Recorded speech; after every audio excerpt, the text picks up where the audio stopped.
What is going on in Georgia and North Carolina that things are this tight? Look, I still want to see a real recount, a real canvass in Georgia.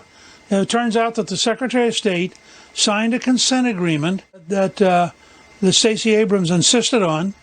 That means you cannot identify the people who cast the absentee ballots. Now, I only learned that today, and I think it is so appalling that it's unimaginable.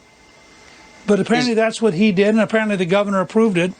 And so, you know, they can go out and canvass as long as they don't try to find out who voted. Is that going to impact the January 5th Senate races? It could. It could. Sure, it could. Which is why they ought to call a special session. They ought to come back in and look at what they've done. Remember, the Constitution gives authority to the states' legislatures, not to the Secretary of State, not to the governor, not to judges. But it says very directly in the Constitution, the state legislatures. And these state legislators ought to stand up and do their job. And in the case of Georgia, this is an absurd agreement that changes state law. It makes no sense at all.